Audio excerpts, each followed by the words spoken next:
This is Trade Flow News, bringing you relevant news and insights from around the world.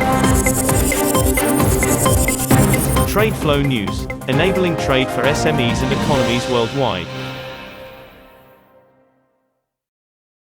Welcome back to Trade Flow TV. You know the drill. Markets move fast, and if you're not ahead, you're under. It is Monday, August 3rd, 2026.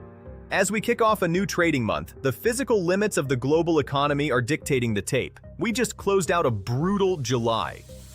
While paper traders see a slight dip in crude oil as a sign of relief, the agricultural and metal sectors scream that the physical supercycle is completely intact.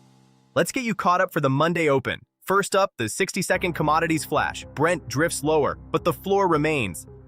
Brent crude settled Friday up for the month but is starting the week dipping toward $84.50 a barrel, while WTI is hovering near $80.90. The geopolitical risk premium surrounding the Strait of Hormuz is experiencing a temporary wait-and-see phase ahead of the critical upcoming OPEC Plus meeting. Meanwhile, sugar surges on holding limits. The agricultural market is experiencing severe, localized inflation shocks across the globe. Domestic sugar prices in India, a top global producer, are skyrocketing this morning, with ex-mill S-grade prices touching $47.50 per quintal. This follows a brief period of relief after the government implemented stockholding limits, proving that regulatory attempts cannot overcome physical scarcity. Silver's industrial baseline holds firm. Silver is holding steady around $59 per ounce on the COMEX, taking a breather after a volatile July. While the paper price has cooled, the structural deficit remains absolute. Physical demand from the photovoltaic sector continues to drain global supply. Finally, the U.S. heat dome hangover. Agricultural markets are pricing in a devastating reality for the current growing season. The record-breaking heat dome over the Midwest throughout July has inflicted permanent yield destruction on corn and soybeans. Expect drastic downward revisions. Let us take a deep dive into why the temporary dip in crude oil won't save the food supply and how paper markets are mispricing silver. The data confirms that the transition to a purely physical economy is accelerating. Here is what is driving the August open. Look at the Agflation nightmare in sugar and soybeans.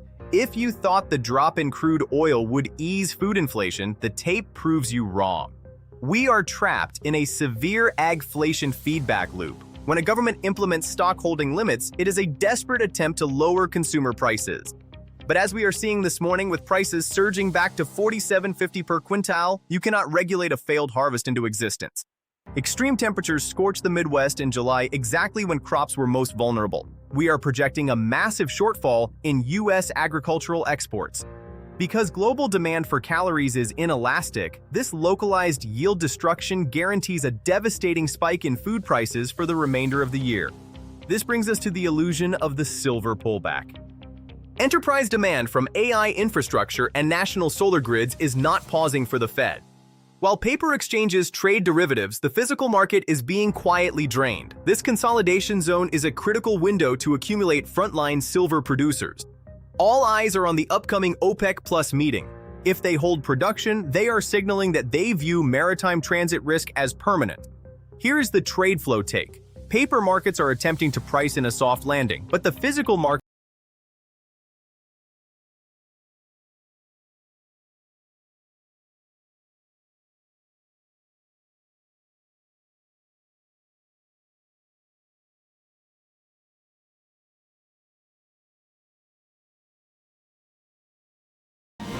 That is all for today's news on commodity markets.